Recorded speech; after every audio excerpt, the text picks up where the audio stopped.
Welcome to another episode of Comedy Wham Presents, and welcome to the 2021 Summer Vacation Series. We're getting to know comics from around the world who performed on our Isolation Comedy online show in 2020.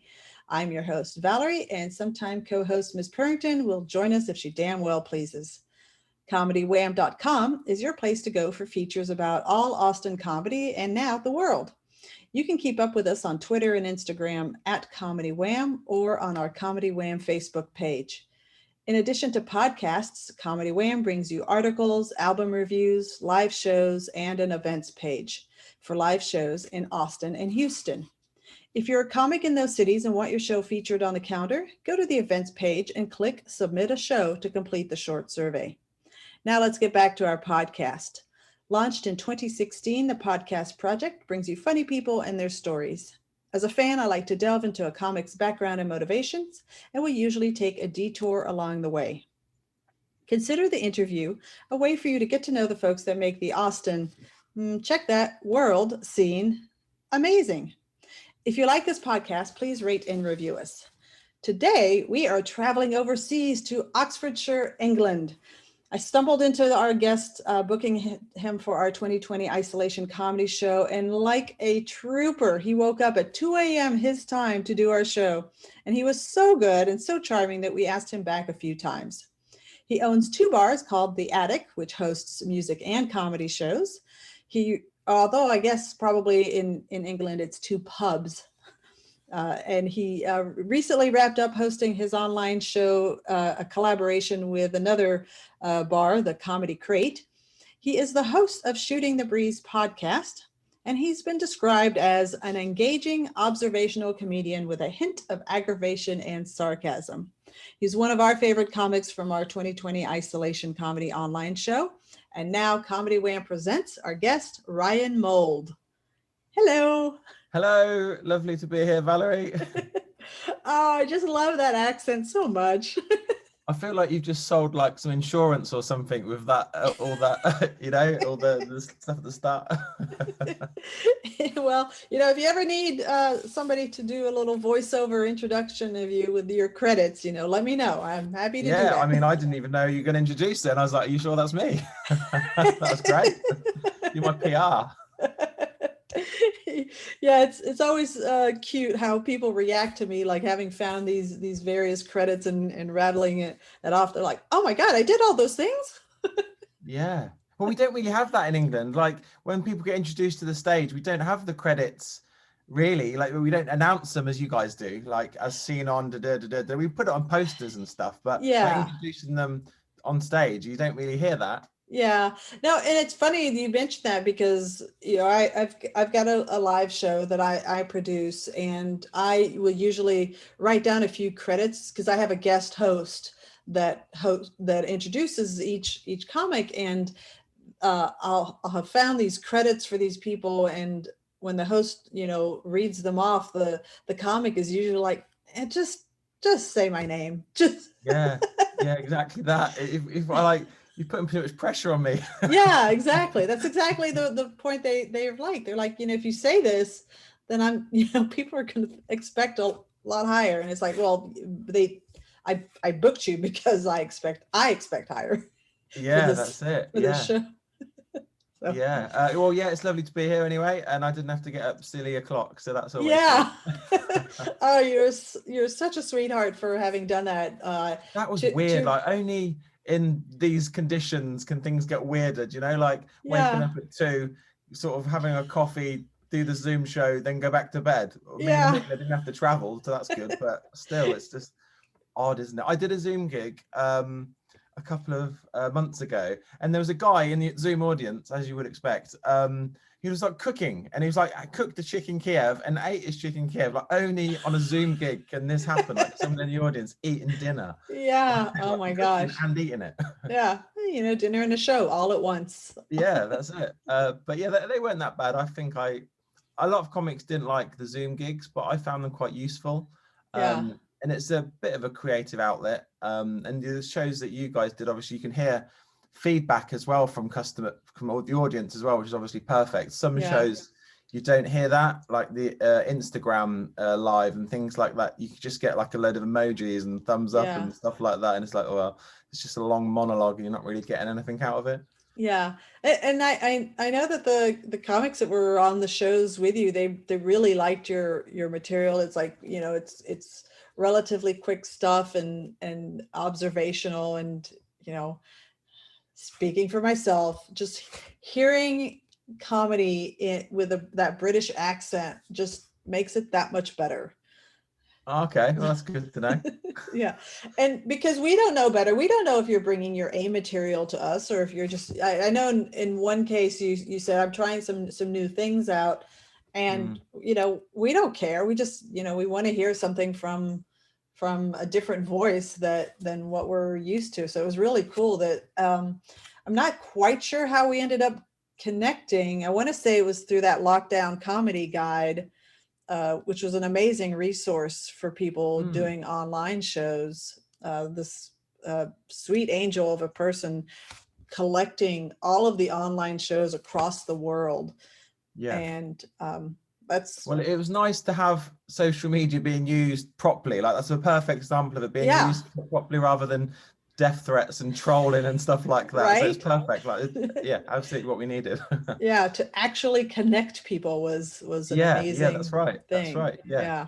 When I come through to Texas, I look forward to performing. Yeah, you have a standing invitation to be on my live show, as long as, you know, we were talking before, it's a monthly show, so the timing has to be just right. But yes. Yeah. All right. Yeah, I'll look forward to that. Yeah.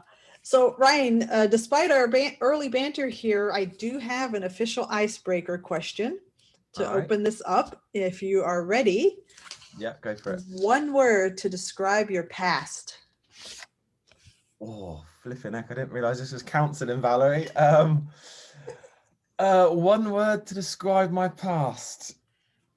Oh, you could have given me the heads up. I feel like I'm squirming now, and you should be analysing my body language. One word to describe my past.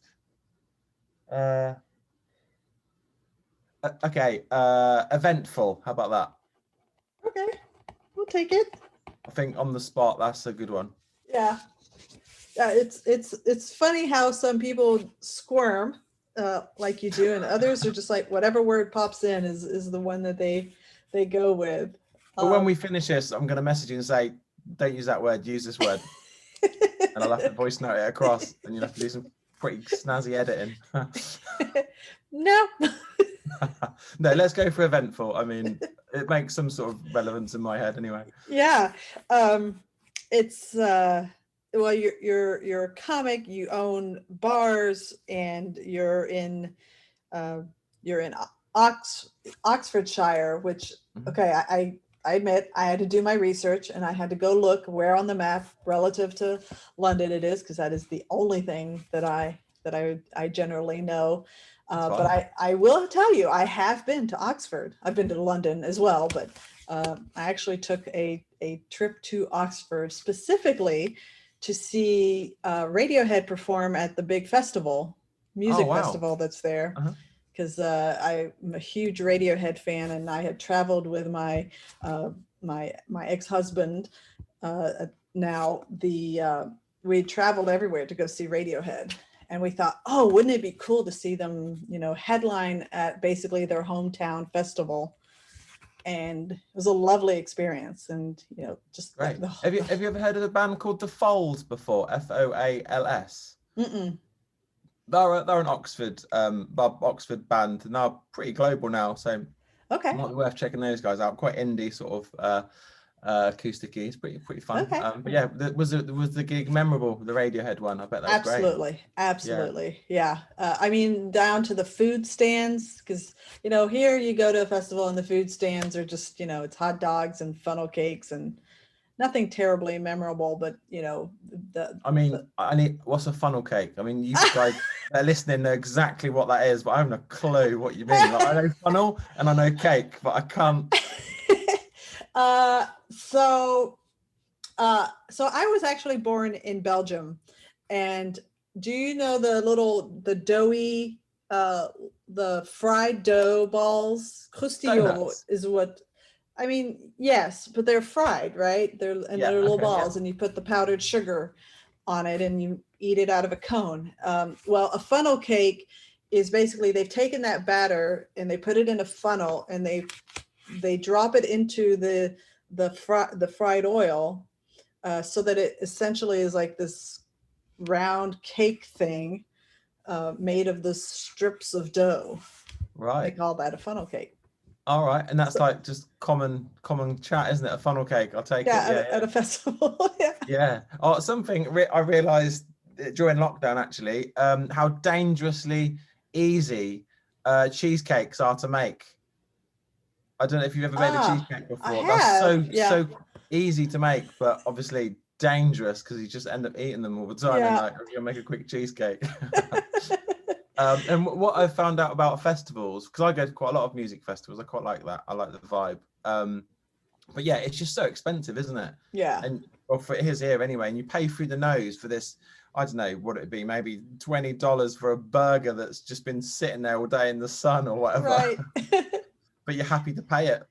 Yeah. Well, yeah. And I've since aged out of festivals, so now I wouldn't dare touch them. Even for Radiohead. Radiohead comes through every few years, it seems. We have several big music festivals here in town, and they come through, and I'm like, I love you, but I'm not going to the festival.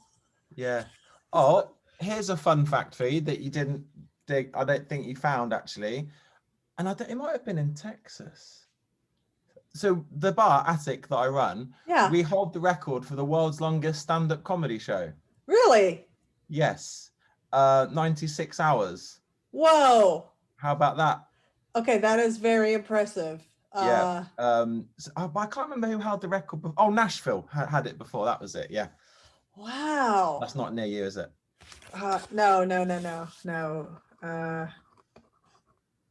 Okay. But yeah, if you just check out online, like world's longest stand-up comedy show, ATIC in Banbury, we beat the record 96 hours. So 4 days just non-stop stand-up comedy. And for the record to stand, we needed a minimum. There's a lot of things we needed.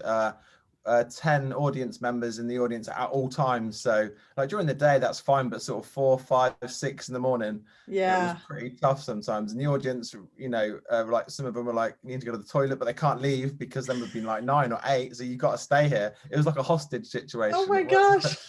But that was fun. It's fun to look back on, but I'd never want to do it again ever in my life. That's exactly how I feel about festivals. Yeah. Let's talk about your start in comedy. What got you interested in comedy? Even as a child, was there something, or a teen, was there something that you liked about comedy?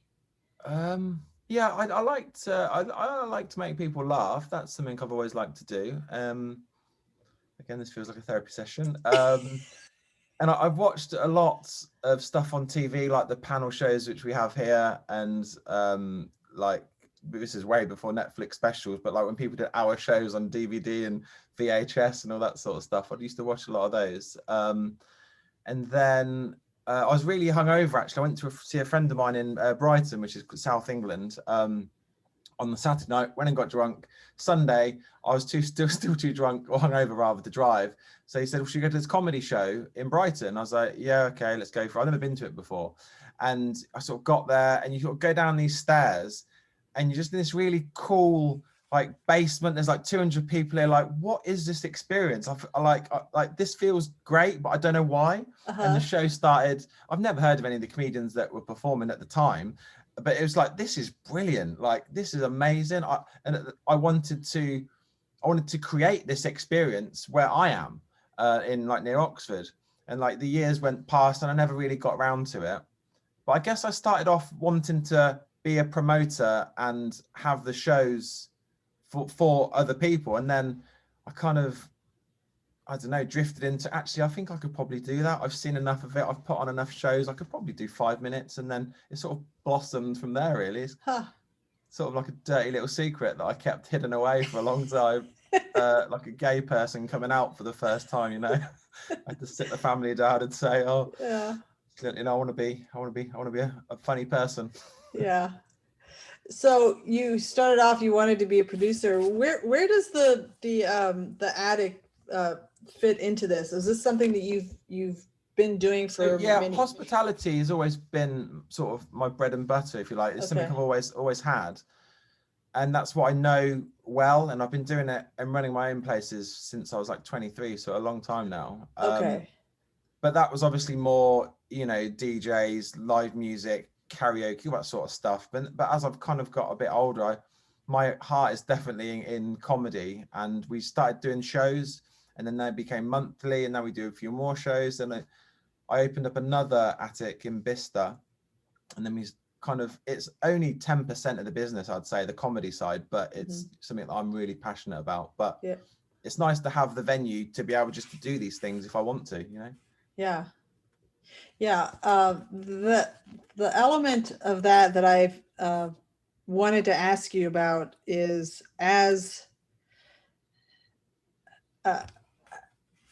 finding that balancing. You say it's the comedy is only about 10% of your other bookings. As the world is opening up, is it easier for you to get bookings? You were talking, I think this was before we were recording, that you still have the social distance requirements in place. And I'm just, this is a question all over the place. Before COVID, let's talk about how things were before COVID at your ATIC. Are you easily able to sell out shows, get good crowds to come in?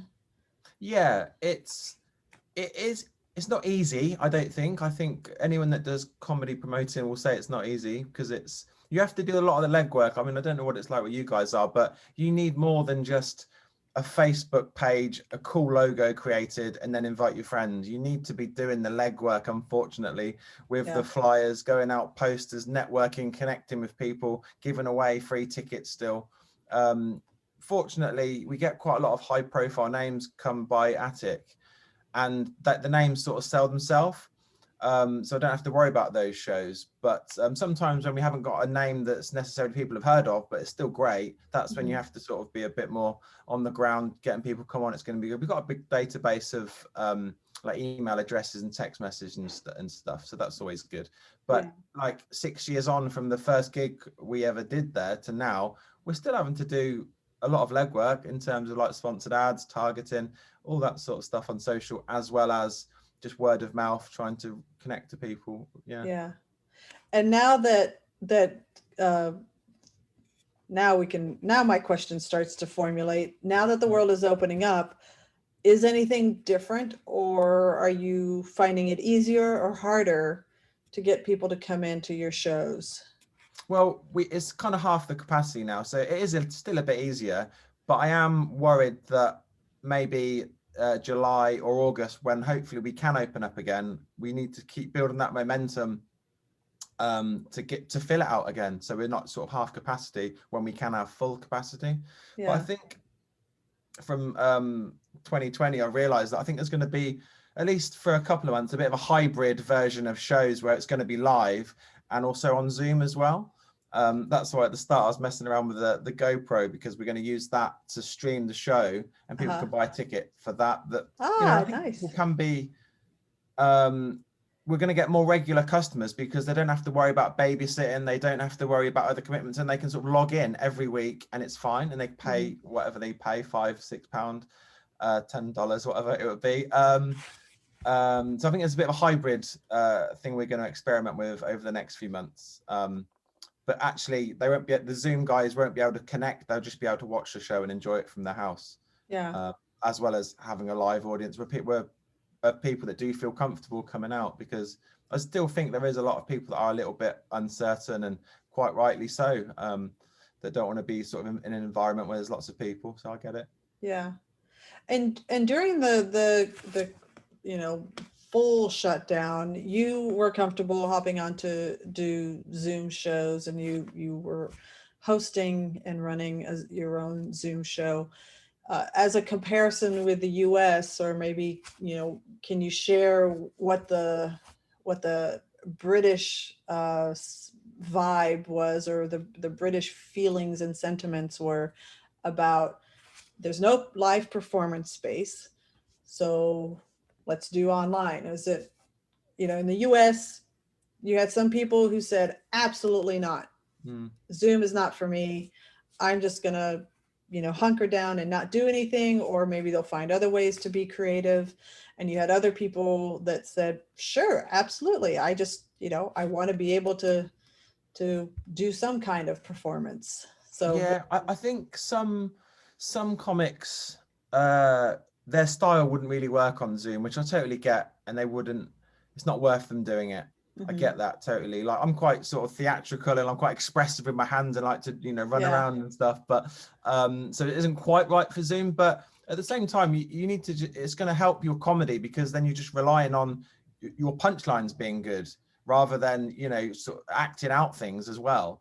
So I think it helps in a way, but I totally get why people wouldn't like it. A friend of mine here, he's very sort of tech savvy. So his Zoom show was lot of visuals going on, and it was brilliant. I wouldn't have a clue. I'll be holding up paper or whatever. I haven't a clue how that sort of thing works. But he says a lot of like puns and one-liners and stuff. So the visuals that come into the screen, there will be a joke on that, and it's just great. Like, and he really hit the ground running, so that's perfect for him. But in terms of, from my experience, from a UK Zoom to a US Zoom show, I would say the production is a lot higher in the US, whereas the British one is sort of thrown together. We're going to get through this, just we'll figure it out. What does this button mean? What does this do? Can you hear me? Can you see me? Are you there? A lot of that, but it's part of the charm. Yeah.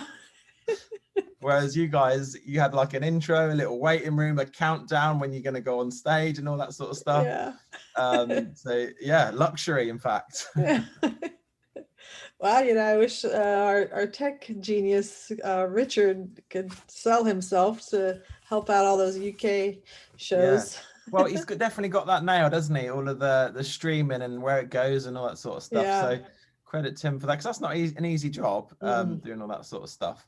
Yeah, good on him. Because I mean, I could never do that. I mean, with the shows that we organized, I had a tech guy help me just introduce. I'd introduce people, then he'd just move them into the screen and do all that sort of stuff. Whereas I couldn't perform as well as doing the techie stuff, and then accepting people into the Zoom room, and then putting music on top, and then if I want to have a chat with the audience member, he'd bring them into the screen as well. So I would just customers would be looking at me with a blank face, like, I'd be looking like, what have I got to do? What have I got to do? And it ruins the momentum of any performance. Yeah, right. Okay. Well, with that business chat out of the way, I want to talk about Ryan. And you had mentioned that you were a producer or promoter before you decided you were going to try comedy. And I want you to take us to the first time you got on a stage to perform comedy. How did it go? How did you feel? And what made you go back? Yeah, good question. So it was in North London, the gig was, and it was like 8 p.m. the show's time, and I got to London about 2 p.m. started drinking, classic, just to settle the nerves, and it got to around the gig time. That's fine. And then as the promoter was sort of crossing off the names that had been on, it's getting closer to mine now, and I was thinking, shit, am I allowed to swear? Sorry, I didn't realize. You can, yes, absolutely. Yeah, sorry, yeah. I was getting so nervous. Bloody hell. And then just as he crossed out the performer before me, I just got my pint of Guinness and just necked it, got my friend and had half of his and went on stage. And it was all right, like better than I thought it was going to go. But because I've seen so much comedy, I think that helps sort of. I don't know. It wasn't so. I think if that had gone badly, I'd never have done it again. But it went all right, and then I videoed it, and obviously look back and try and work on it. And weirdly, some of the stuff that I said then is still sort of in my set now. Obviously, it's a bit more fine tuned, and a lot of the waffle has gone. But it's certainly an experience that I thought, this is all right. I don't mind this.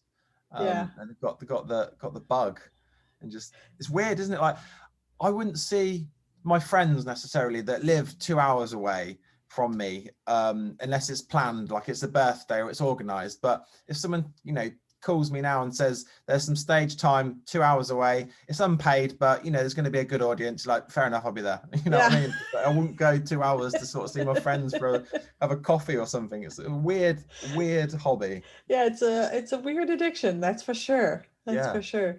So I've talked to enough comics that sometimes they'll tell me, yeah, I had a really great first time, and then on my 6th time I bombed. Did you ever bomb, or is bombing not allowed in Britain? Well, you probably shouldn't say that. But yeah, the term. No, I'm joking. Yeah, I had one that was pretty epic. But I think I've sort of learned to cope with bombing and sort of getting the vibe of the audience. Like if this new stuff isn't working, I need to acknowledge that this new stuff isn't working and make light of it. Do you know what I mean? Like most comics would do anyway. I think as I've got as the years have gone past, I've got more comfortable with this is actually going to work out how I planned, but it's fine. I just go home, rework it, and do the next show. But the first time I bombed, that was pretty soul destroying. It was a competition actually, and I thought I'm gonna be doing this bit of material and then this bit of material, and the guy before me absolutely smashed the gig. It was brilliant. I was like, I can't follow that with this sort of relatively new stuff that I've sort of been working on so far. Let's go to the tried and tested stuff. That's always been fine. That's always done well. And then I started it, and then it was like, oh, this isn't working. And then I started sort of, but this usually works. Why isn't it working? And then my brain was like, I'm not going to let you know any more information from your jokes. And it's just, I'd stand there, and it was really awkward and embarrassing. But still keep on trucking. Is the open mic, is that, I assume that's a comparable concept in Britain? Yeah, there's still a lot of open mic gigs around. Yeah, that's for sure. I feel like the circuit here has definitely changed somewhat in that it sort of dropped that the arena touring comedians that are now sort of back on the circuit, trying out material, getting ready for their own tours to start and what have you. So it's all sort of dropped a little bit. So people that were headlining the clubs are maybe doing middle spots now, and it's it's really put myself in perspective where I am in the food chain in comedy, that's for sure. But you just got to keep on hustling, I suppose. And is this observation that you made, is that specific to what's happened since COVID, or is that happening? Since COVID, yes. Just because there's not as much stage time around at the moment. So people are just wanting to get back on the horse and start doing their material again live. And because you heard of Michael McIntyre, for example. So for example, like him. Oh, you haven't? I haven't, no. Oh, okay. I know. What British comics do you know, actually, apart from Ryan Murray? Oh God, I actually don't know that I know any. I mean, I'm really? Very much okay. Tell me anything about Monty Python, and I can follow. I mean, I guess Ricky Gervais. Oh yes, an example. But who doesn't know him? He's he's popular in America too. So no, I'm terrible. You're going to educate me. That's a part of this interview is you're going to tell us who we should be paying attention to. So well, it depends what you're into, really. But see, I'm more lately getting into the more I don't know, the weird and wacky comedians. There's a guy called Harry Hill, who you should check out. He's great. Spencer Jones. They're just crazy prop comics, and my brain would never work like that ever, which makes me find it so funny and interesting that they can have these props that are made and at home and go on stage and make it funny. Whereas my brain doesn't work like that. I'm a bit more sort of, look at the supermarket over there, look at that expensive restaurant over there and stuff like that. So I find that really interesting. But there's so many great comedians over here as there would be in the US, which I don't know, I imagine as well.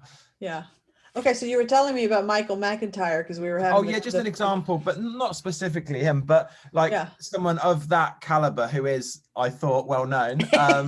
he would be now doing like circuit Friday, Saturday night gigs, just to sort of get ready for touring again. Yeah. But he's obviously does a lot of TV, so that's probably a bad example. But yeah, so it's all sort of moved down a little bit. So it's just trying to hustle to get the stage time now to start getting back to normal. Yeah.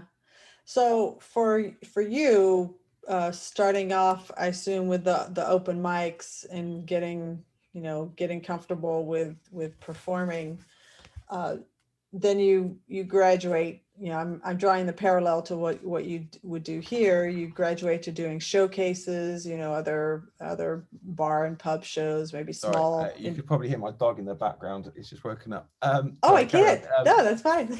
She can make an appearance. Yeah. Okay. Sorry. Yeah. So, and then eventually you graduate to headlining and maybe touring. So what has your experience been? Well, I feel like I just got to do it myself. If people aren't booking me, I've got to put on my own shows and get the stage time. Like last weekend, I was in Brighton. There's a Fringe festival that happens. So because I haven't got many bookings at the moment, just do the shows myself. Have to sort of put the legwork in and go out there, grab the audience, bring them in, do the material, and then just keep doing that and keep doing that and keep doing that. Yeah. It's the same with like I'm working on a show at the moment, which is just sort of very loose work in progress stuff at the moment, but my thought is that I'd like to do like a little mini tour with that, but it'll all just be having to reach out to theatres and places like that to book it myself, and I'm happy to do that. Yeah. I mean, I don't like what am I trying to say? People in power that you've got to be in touch with all the time, and I try to do it on my terms. You know what I mean? I don't want to have to look up the people to, can I do this? Can I do this? And that sort of stuff. So I'm just going to do it on my terms. I think I'm going to try anyway.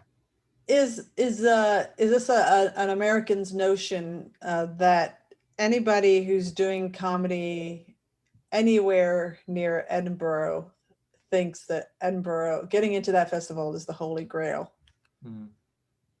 Well, I disagree. I think that it depends what you want, again, from comedy. If you want people to be coming to see you do a show, then you don't necessarily need to spend and lose all the thousands of pounds at the Edinburgh Festival. You can just spend that money, I think, on your own terms and building up your own audience, doing like a little mini tour around the UK or something. You don't need to be in Edinburgh, but there's a lot of, I think, lazy producers for like television and stuff. They'll just go to Edinburgh. They won't see anything else that's going on in the UK or necessarily outside of London, but they will go there because it's like a place where there's a high concentration of comedians and shows.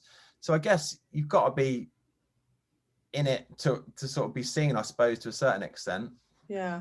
But like I say, it's like when you've got key holders to sort of answer to and look up to. I don't know.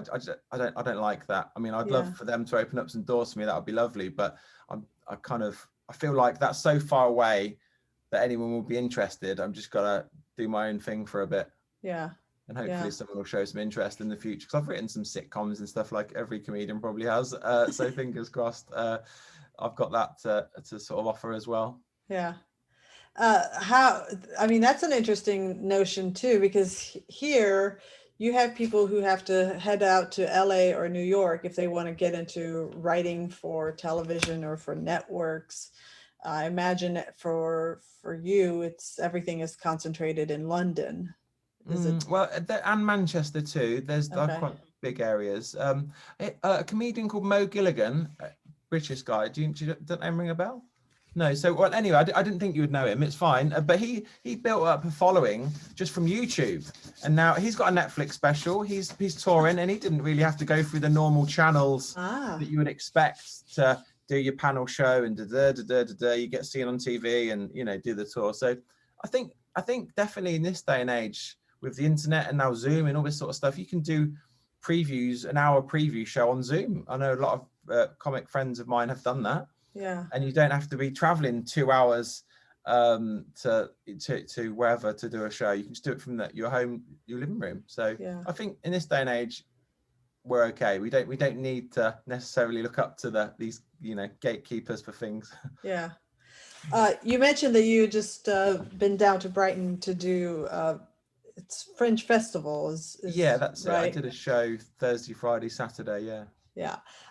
This is an element of British comedy that maybe it's, I don't actually know if it's British comedy, but this is something that I observed with people that I was interested in who were doing shows in Edinburgh. But I noticed that there was a review of one of your Brighton shows, and I thought, is that just a thing that always happens? There's always somebody who reviews comedy shows and just puts this little short blurb about their experience watching this show, because that rarely happens here unless you're talking about a major headliner show that it's like oh, it's a big deal that this person came through our town, so we're going to send writing staff to. Yeah, well, I think everyone thinks they're a reviewer these days and a blogger. I think you can have an opinion and just keep it to yourself. You don't need to create a Twitter account and tell the world you didn't like this show, or you didn't like how this person reacted, or so that guy. Or I think it was a guy. I know exactly what you mean, because it pissed me off, because the show was we only had 7 in the audience, so it's quite a low numbers, really. Why would you need to say those things? Like, it's so unnecessary. I guess the question is more on him. Like, why did he feel like he needed to tell the world that I think I acknowledged, because the show was going, my material wasn't working, like I said earlier, so I felt like I need to acknowledge to the audience, like, this isn't really working, but it's fine. This is how we've got to deal with it now. And he didn't like me dealing with it that way. But then the Saturday night was great. Like, we had more like 30 in. That was great, and it was a good show. Yeah. Same material, and it worked. There's no rhyme or reason sometimes. Yeah. And I guess, like, with you, the promoter, you can have like a busy night, and then the next night is quiet, but for no different reason. Maybe the weather's changed a little bit. I don't know. It's a weird one. Yeah. So is that a thing that is, did I just happen upon making this observation that, oh, every single show has somebody that reviews it? No, they don't. Okay. It's just, I think that's probably the 4th time that's happened to me. You've got some, like, I didn't even know they were going to be there. Just some random person just pops up who has a Twitter account who likes to be vocal about. He's a comedy fan, which I get, which is fine. But they just turn up, say their thing, and that's it. But it's fine. I'm happy. I mean, I'm a comedy fan. I can't imagine going to a show and then writing about it, unless it's like, well, I guess I'm about to put my foot in my mouth, because when it comes to Moon Tower Festival, which is like one of the big comedy festivals that comes through Austin, I usually write a recap, I think. I don't know. No, I think I just say, hey, here are the shows that you should be checking out ahead of it. But I just want to watch the comedy when I'm there. I don't want to think about, oh, I got to make this point to, put it out in the universe. So, comedy's different for different people, isn't it? Yeah. So I get that. There's a lot of people that seem to think they can just create an account and their voice is, everyone needs to hear this. Everyone needs to hear my opinion on this. This is my scoop. But it's fine. There's a lot of comics that we have this all the time. It's fine. But then also as a promoter head, like when we have a good show, I'd say, that was a good show. I wouldn't necessarily badmouth someone if I had a bad show. Like, to other people, I'd be like, okay, well, fine, it wasn't a good one for you tonight. It's fine. Get the next one. It's all good. Right. Man, if every comic could have a good show, start to finish in the entire experience. Yeah. Oh my gosh. I mean, so for example, some of those prop comics that I was mentioned earlier, for them to have built up their audience that they have, how many times must they have bombed on stage doing this random as hell stuff that people just look at them like, what the hell am I looking at? And it just didn't work. That must have happened so many times. James A. Custer, does that go ring a bell? He's a good one. James A. Custer, that is, yeah. So he's great. Like, he's someone that I got told when he was kind of going through the stages of progressing up the ladder, if you like, he would be bombing, just trying to create and find his audience. And now he's found his audience. He's sort of turned his material a bit more commercial, I think. Yeah. But I don't know. I can't speak for him, but he's just great, and he's built his audience, and that's fine. And I think that's what I need to just sort of focus on and do. Yeah. So another use of the shutdown or the shutdown time that you made for yourself was starting a podcast, which is, that's what every comic in the States does. Is they Valerie, are you even a comedian these days if you haven't got a podcast? Yeah. That's what I asked. Exactly. Yeah. You got to be taken seriously. You've got to have a podcast. You've got to have your Instagram account. You've got to have a YouTube channel. Oh my God.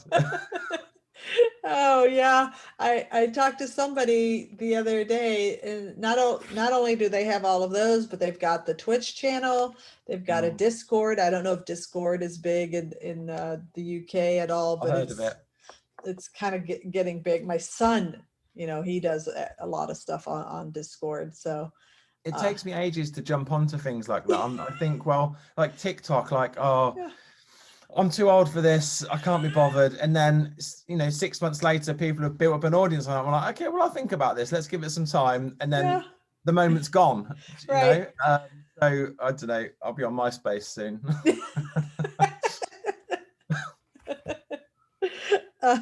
What is your podcast about? It's just a chat, really, because as all of us comedians had a lot of time on our hands. It was just to sort of catch up with them as you normally would at a show anyway. But just a bit of a chat, really. Nothing too serious. No real script at all. Just a chat. People can listen or they don't need to. It's just the two comedians chatting. Yeah. And do you have anything on the horizon for yourself, or something that you're looking forward to doing? I guess it's just the show that I'm sort of putting together quite loosely at the moment. I'm quite looking forward to doing some more work in progress shows, just going around and seeing what works, what doesn't work, honing it, taking words out, putting words in, binning some, all that sort of good stuff. And just working on it. I'm quite looking forward to it. I feel like there's a bit of a theme that's emerged with it. It's pretty much like saving money, talking about posh restaurants, how expensive they are, and Facebook Marketplace and stuff like that. My chiropractor, how expensive he is. Just sort of stuff like that. It seems to, I'm quite enjoying it at the moment. Yeah. And as a promoter and venue owner, do you ever struggle with the fact that you're also performing comedy, so because you're the boss, you have the right to grab that stage time? Do you ever struggle with that balancing act of... I never perform at the venue that I run. I'd never do that because it's such a weird headspace to be in. I couldn't be running the business, promoting the show, and then on stage performing. So I couldn't do that. And I feel like, it's a lot of extra pressure to put on myself, and I don't need that. When I want to gig, I like to turn up, do the bit, then go home and sort of just go through it in my head rather than have the pressures of everything else. So although I have in the past needed to fill in a little bit and sometimes pull rank myself and just get stage time, like I'm doing it tonight. So I don't like to do that unless at the moment lack of stage time. Now I will, so it's fine, but normally I wouldn't do that. No. Okay, that's good to know. Yeah. Okay, so now, unless there's some other project that you want to talk about, now we're going to go into our little summer vacation land, and now you have a chance to tell me and our listeners, what should we be checking out? What's unique about the British and maybe the Oxfordshire comedy scene? And Lord help us all, give us some names of comics we should be checking out. Oh, okay. Well, the ones I've given you are very high profile in the UK that I've mentioned. But some other people that are really great, in my opinion, that will get there eventually. A guy called Scott Bennett. He's a good person. Andrew Bird. who else can I mention? I feel like there's just so many that are great. Let's think. Ben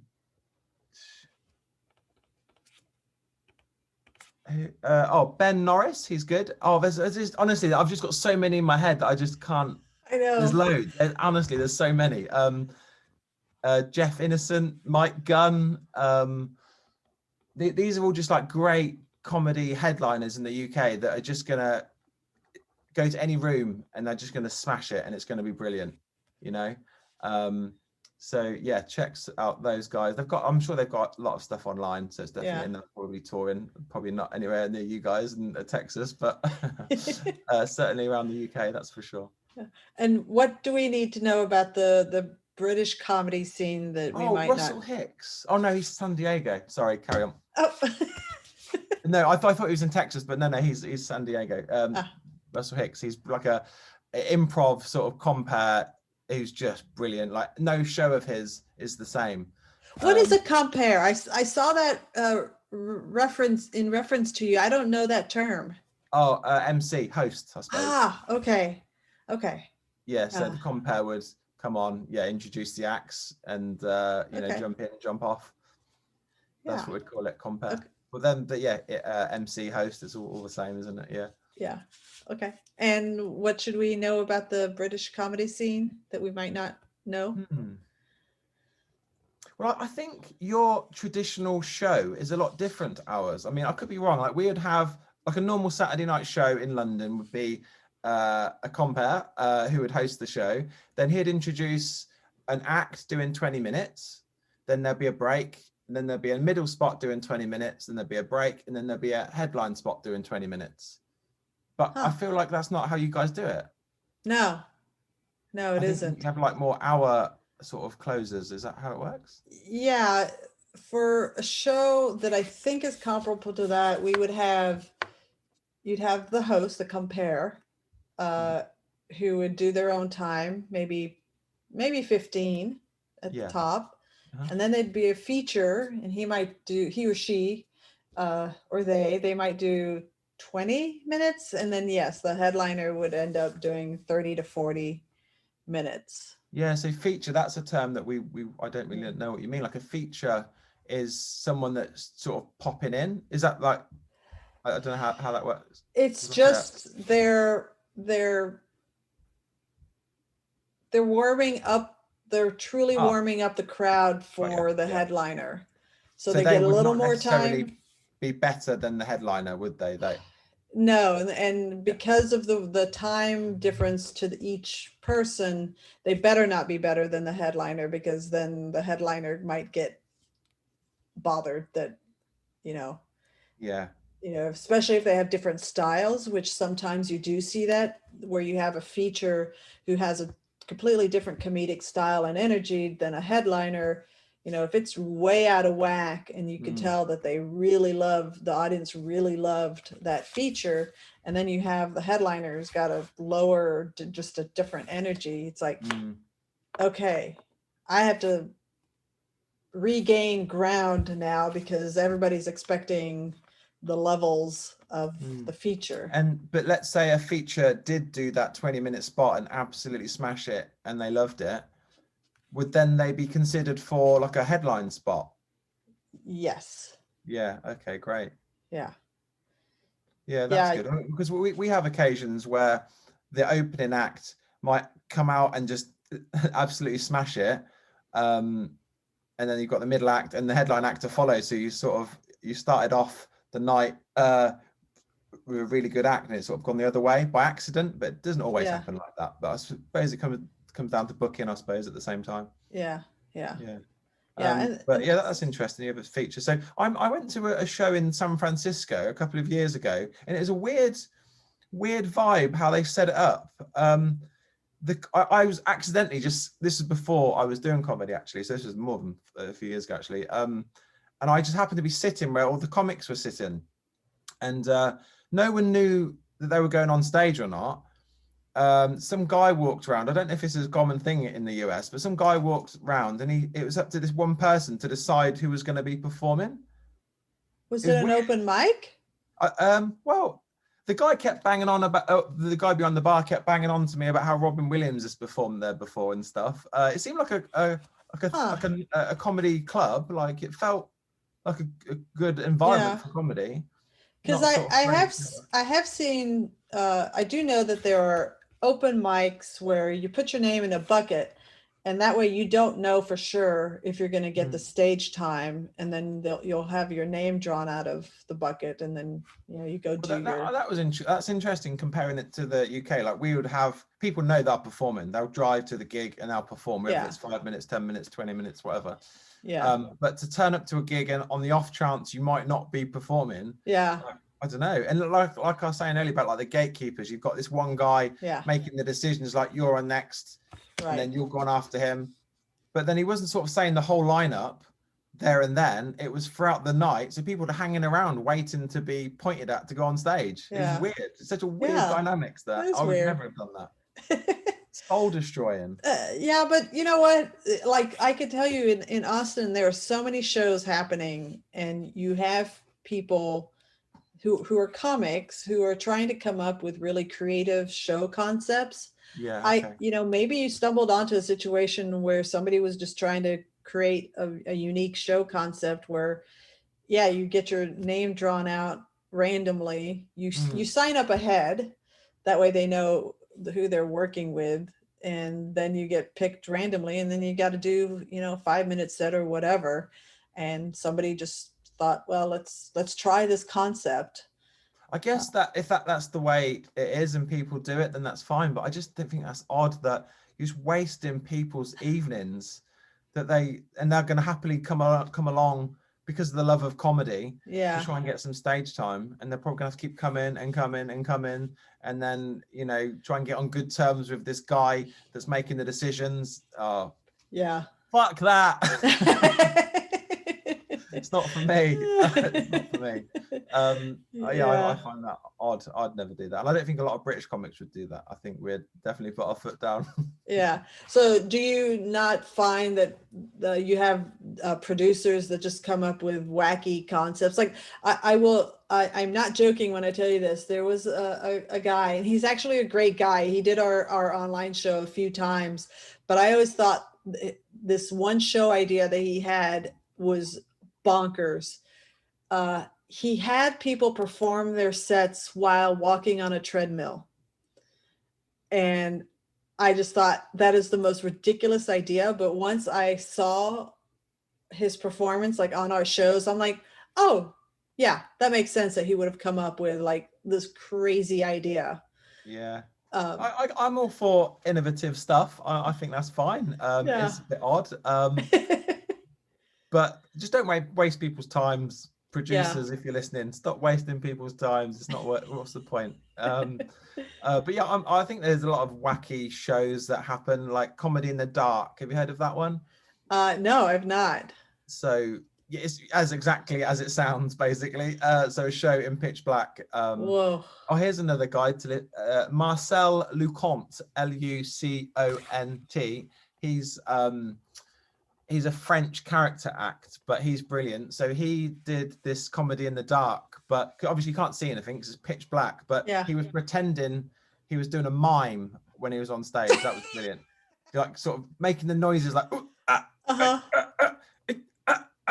this is my best mime of the day, or some. I mean, that was the worst French accent. That was borderline insulting. So sorry about that. But see, I'm all up for innovative shows. I think that's fine. There's space for it for sure. All right. Well, we're gonna start wrapping up. Ryan, is there anything that we haven't talked about that you want people to know about you?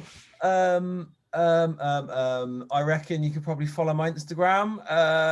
Get on that, Ryan Mould Comedy. I put up pictures mainly of me and my dog and moaning about my bad back. And I guess we'll do some collaboration when I come to Texas for sure. Give me that feature spot, please. What else? I don't think so. I think that's it. Check out Instagram. I've got Twitter and all that sort of stuff, but to be honest, I can't get my head around it. And I'll probably have MySpace, TikTok eventually. I don't know. It's just a lot more shit to worry about, isn't it? With all the other stuff going on. Yeah, yeah. I did see your post about your back, and you had asked your friends about if Pilates would help, and I just recently converted to the Pilates cult, and I'm very much enjoying it, and I could see how it might help you, but you probably needs like targeted relief before you can. Yeah, well, everyone's got a different opinion on how you can fix your lower back pain, but so 2 classes into Pilates, I didn't hate it, and I found it all right. I like the long stretches. Yeah. Which is stuff that I was doing at home anyway, but obviously not committing to an hour of doing it. Yeah. Just sort of doing 2 minutes and then sort of getting up. So I find an hour, and I've paid as well, so I want to get my money's worth. So I feel committed. It's okay. It's not too bad. So I think I'll give it another month and see what the difference is, and then God knows what the next weird thing I'll be ended up doing. Some sort of class, I don't know. Sticking, what's that thing where they stick needles in you? That's the acupuncture. Yeah, acupuncture. Yeah. Someone said to do that. I don't know, bungee jumping. There'll be something crazy going on. Yeah. But yeah, check us out on Instagram. Give us a follow, you lovely listeners over there. That'd be great. Ryan Mold Comedy. Yeah, I think that's all I need from you. Okay, well, Ryan, I like to close these out by asking another final question. Are you ready? Yes, let's do it. One word to describe your future. Oh, okay. That's easy. I think that's a good, I'm happy with this answer. Yeah, all right. Ready? I think content is a good one. That is a good one. I think that's great because you can, there's all these spikes in happiness and then lows in sadness, up, down, just one long line of content. That's what I need. I'm happy with that. Awesome. I like it. All righty. Well, that is a wrap on Comedy Wham presents Ryan Mold. You just rattled off your social media, and if you have upcoming shows and projects, do you have any that you want to plug real quick? I've got the show that I'm working on, but I've only really got one date at the moment that's in London that's worth coming to. Everything else is just a bit of like 10 minutes here, 15 minutes here. So I wouldn't bother with that one. Maybe the one in London's worth it. Okay. Well, we hope you've enjoyed learning about how Ryan got to be the comedic genius, and we know you fell in love with that British accent, and hopefully you learned a lot about the British comedy scene. We hope you've enjoyed learning about how you got to be the comedic genius that you heard as much as I have. This has been Comedy Wham presents Ryan Mold. I'm Valerie, and that's been funny. Thank you, Ryan. Thanks, Valerie.